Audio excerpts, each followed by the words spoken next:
সালাম আলাইকুম ভাই। ওয়ালাইকুম আসসালাম রহমতুল্লাহ। ভালো আছেন ভাই? আলহামদুলিল্লাহ, তুমি কেমন আছো? আলহামদুলিল্লাহ ভাই, আমি ভালো আছি। নামাজের সময় কোথায় যাচ্ছ? এই তো ভাই, বন্ধুদের সাথে দেখা করতে যাচ্ছি। তো নামাজের সময় চলো নামাজ পড়ে আসি, মসজিদ তো কাছেই। না ভাই, দেরি হয়ে যাবে। তাই বলে নামাজ ছেড়ে আজকে নয় নাই বা গেলে?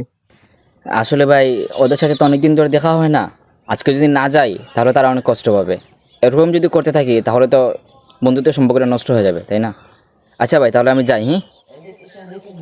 আসসালামু আলাইকুম। সারাদিনে নামাজের সময় হলে ব্যস্ত তুমি, এখন ব্যস্ত তাই পর্ব পরে যাচ্ছে চলে সময় মন করে, বুঝলে না তো হয় মুসলিম জাতি এভাবে হাসো।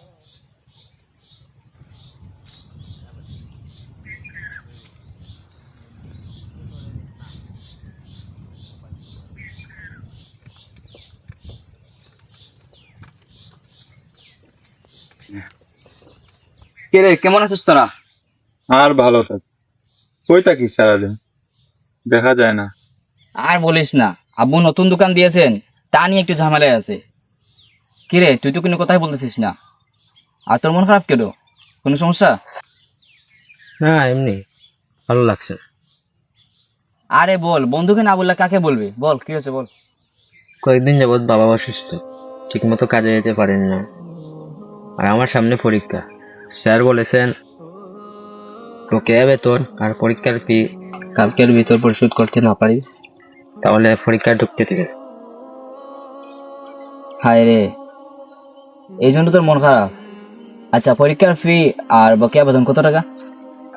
বকেয়া বেতন 800 টাকা, পরীক্ষার ফি হচ্ছে 200 টাকা, সব মিলিয়ে 1000 টাকা।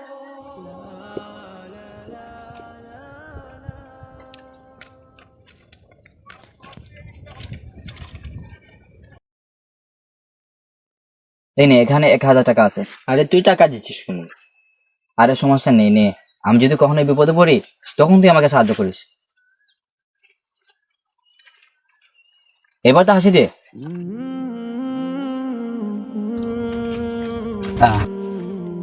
তবে কি অবস্থা? আর অবস্থা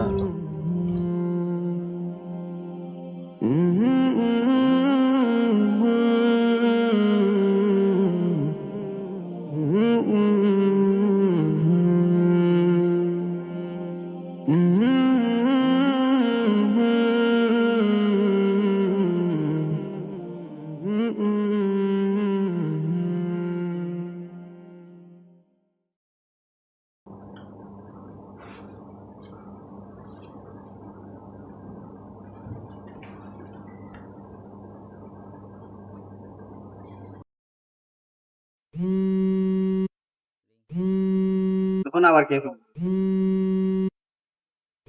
হ্যালো, কে? আমি ইউসুফ, তুই কোথায়? আমি এখন রাস্তায় আছি, কেন, কি হয়েছে? না, তেমন কিছু না। তোর কাছে 300 টাকা হবে? ইমার্জেন্সি দরকার ছিল। না, আমার কাছে অন্য টাকা হবে না, আমি এখন কাজে আছি, ফোন রাখ। হ্যালো ইয়ামুন, শোন। হ্যালো।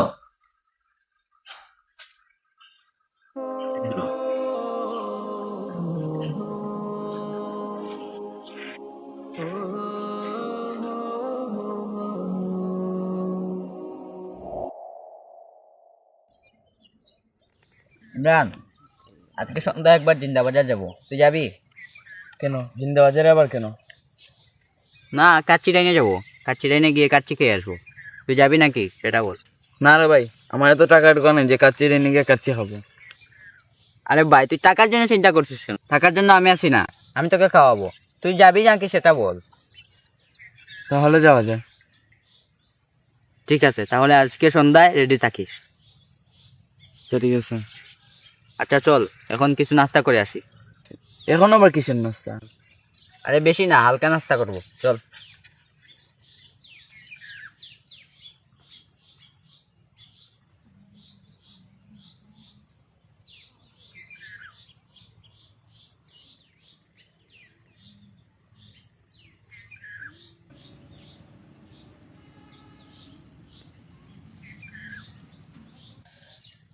কি ইউসুফ, তুমি আজ হঠাৎ এখানে? তুমি তো তেমন একটা এখানে আসো না।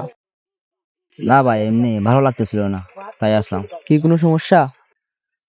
না, তেমন কোনো সমস্যা না। আরে বলো দেখি আমার তরফ থেকে কোনো সাহায্য করতে পারি কিনা।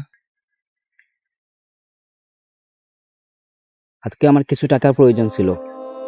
বন্ধু বান্ধব, আত্মীয় স্বজন সবার কাছে আমি টাকা চাইলাম, কিন্তু কেউ দিল না। অথচ তারা যখন বিপদে পড়তো তখন আমি আমার সাধ্য মতো সবাইকে আমি সাহায্য করতাম। আমার বিপদের সময় কাউকে আমি খুঁজে পাচ্ছি না। তোমাকে আমি যখন নামাজের কথা বলতাম তখন তুমি নানা ব্যস্ততা থেকে নামাজ থেকে গাফিল থাকতে, মাঝে মাঝে তো জুমার নামাজে পড়তে না। তোমাকে আমি বারবার এটা বোঝানোর চেষ্টা করতাম যে সব কিছুর আগে রবের সাথে সম্পর্কটা যেন ঠিক রাখো, কিন্তু ভয় পেও না। রবের সাথে তোমার সম্পর্ক ভালো না থাকলেও রব তোমাকে ভুলে যাননি, উনি সবসময় তোমার সাথেই আছেন। সব কিছুর পর তুমি যদি রবের কাছে ক্ষমা চেয়ে যদি দুহাত তুলে ওনার কাছে কোনো কিছু চাও, উনি তোমাকে ফিরিয়ে দিবেন না ইনশাআল্লাহ।